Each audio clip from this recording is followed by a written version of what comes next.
দর্শক, নির্বাচন ভবন থেকে স্বাগত জানাচ্ছি।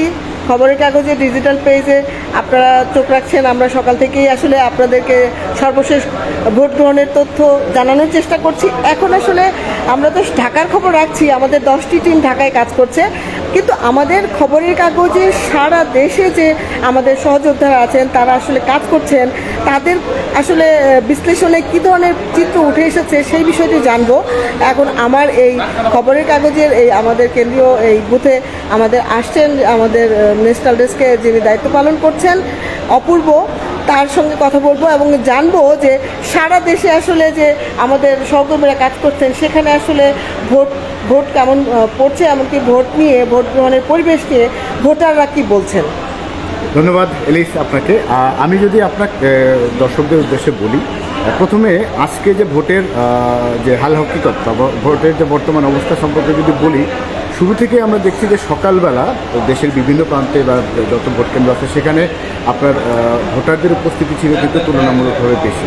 যেমন আমি যদি আপনাকে রাজশাহী থেকে আমাকে একটা নিউজ পাঠিয়েছিল প্রায় 1.5 ঘন্টা আগে, সেখানে বলেছে যে রাজশাহীর 6টি আসনে আপনার দুপুর 1টা পর্যন্ত প্রায় 33% বেশি ভোট কিন্তু কাস্ট হয়েছে। অর্থাৎ আবার তারা বলছে যে দুপুরের পর থেকে কিন্তু আপনার ভোটারদের উপস্থিতি আরও বাড়ার সম্ভাবনা আছে। তো সেই হিসাবে বলা যায় যে তখন পর্যন্ত যদি 33% হয়, এখন মানে অলরেডি 1 থেকে 1.5 ঘন্টা বা 2 ঘন্টার কাছাকাছি, এখন বলা যায় যে আরও 10% বেশি হয়েছে। অর্থাৎ 40 থেকে 50% বেশি ভোট কিন্তু ওখানে কাস্ট হয়েছে। পাশেই দিনাজপুর, সেখান থেকে আমাদের সহকর্মী সুলতান মাহমুদ তিনি কিন্তু জানিয়েছিলেন যে তারও 6টি আসনে 40% কাছাকাছি ভোট কাস্ট হয়েছে।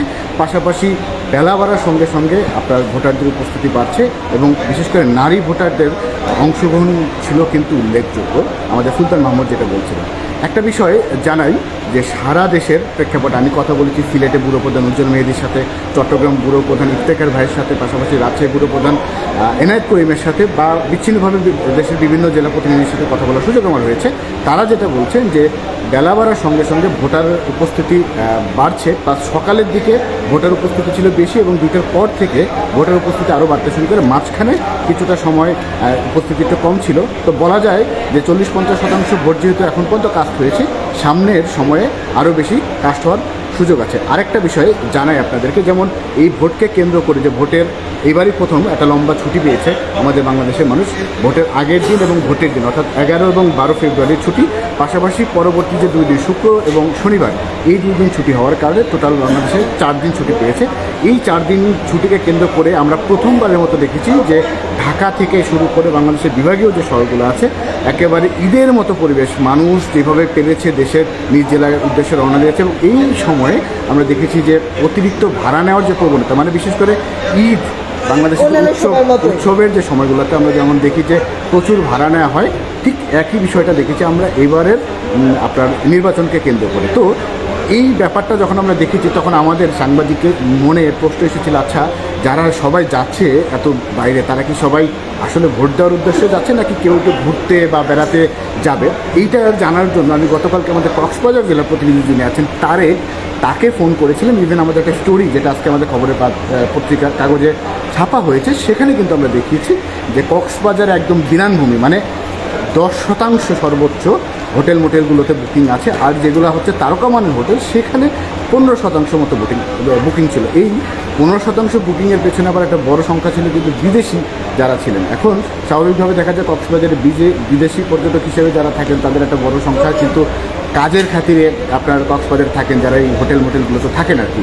তো আজকের দিনের উল্লেখযোগ্য 2-1টি ঘটনা আমি আপনাদেরকে একটু বলি। যেমন আমরা দেখেছি যে বগুড়াতে 93 বছর বয়স্ক একজন ব্যক্তি ভোট দিতে গিয়েছিলেন।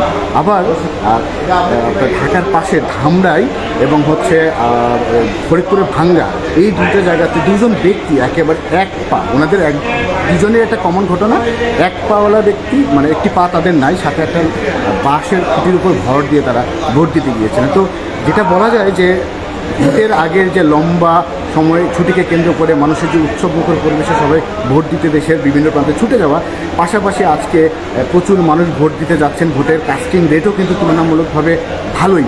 তো সেই হিসাবে বলা যেতে পারে বাংলাদেশে বিচ্ছিন্ন কয়েকটি ঘটনা ছাড়া বাংলাদেশের এবারের ত্রয়োদশ জাতীয় সংসদ নির্বাচনের ভোট এবং গণভোট আমার দৃষ্টিতে এখন পর্যন্ত আপনার কাছে ভালোই কিন্তু মনে আমার হচ্ছে। আরেকটু বিষয় জানবার আছে। আপনি জানেন যে এবারের প্রেক্ষাপটটা খুবই ভিন্ন, কারণ এবার জাতীয় সংসদ নির্বাচনের সাথে একটি গুরুত্বপূর্ণ গণভোটও অনুষ্ঠিত হচ্ছে, যেটা রাষ্ট্রীয় সংস্কারের ইস্যুতে।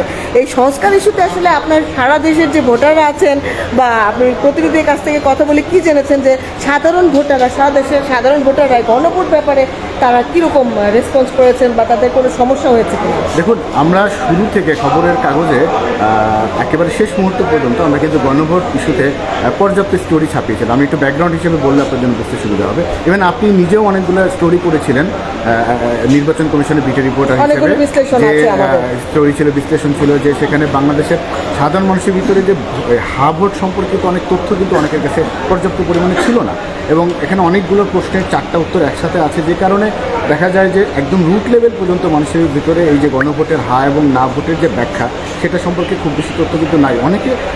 তারপরও সরকার শুরুর দিকে আজকে ভোট দিতে গিয়ে কি কোনো বিষয় নিয়ে কোনো হয়েছে, ঘটনা হয়েছে? না, এই গণভোট সম্পর্কিত স্পেসিফিক এরকম কোনো তথ্য আমার কাছে নাই। তবে যেটুকু আমি এখন পর্যন্ত জানি বা খবরের কাগজের পত্রিকার ছাপা হওয়া প্রতিবেদনের রেফারেন্স ধরে যেটুকু বলতে পারি, যে আমাদের গণভোট সম্পর্কিত যে তথ্য, সেটা সাধারণ মানুষের কাছে খুব বেশি কিন্তু একেবারে ইন ডিটেল, মানে গণভোটে হা এবং না কোন কোন প্রেক্ষাপটে উনি দেবেন সবগুলো প্রশ্নের যে অ্যান্সার এবং সবার কাছে যে প্রচার তথ্যগুলো পৌঁছে যাওয়া, এইটা কিন্তু কম ছিল। মানে একদম রুট লেভেলের সব পর্যায়ের মানুষ কিন্তু গণভোটের বিষয়ে তথ্য ছিল না। পাশাপাশি একটু আগে আমাদের খবরের কাগজের যে আমাদের নীতি নির্ধারক পর্যায়ে যারা আছেন, আমাদের ম্যানেজিং এডিটর খালেদ ফারুকী ভাই বলছিলেন কিছু সমস্যা, যেমন হা এবং না ভোটের কোথাও টিক এবং ক্রস চিহ্ন আগে থেকে থাকার কারণে অনেক ভোটার বিভ্রান্তিতে পড়েছেন বলে উনি জানিয়েছিলেন। তো ওনাকে যদি আমি কোট করি যে কিছু বিভ্রান্তি আছে এই বিষয়ে। ধন্যবাদ। আসলে শুনছিলেন যে আসলে খবরের কাগজ থেকে আমরা চেষ্টা করছি শুধু সারা দেশের খবর নয়, আমাদের মানে আমাদের সারা ঢাকা শহরের যতগুলো 20টি আসন আছে সেগুলোতে 10টি আমাদের টিম করা হয়েছে। দেশের ভ্রাম্যমাণ টিমগুলো কাজ করছে, এমনকি তাদের খবরগুলো যেমন তুলে দিচ্ছি, পাশাপাশি সারা দেশের যে তথ্য আছে প্রতিনিধিদের মাধ্যমে সেই খবরগুলো আমরা আপনাদেরকে জানানোর চেষ্টা করছি ডিজিটালের মাধ্যমে। দর্শক, অনেক ধন্যবাদ। আপনারা আমাদের খবরের কাগজে ডিজিটালে থাকুন এবং সবশেষ নির্বাচনের খবরের সবশেষ তথ্য জানতে আমাদেরকে ফলো করুন, সাবস্ক্রাইব করুন আমাদের খবরের কাগজের ডিজিটাল পেজ।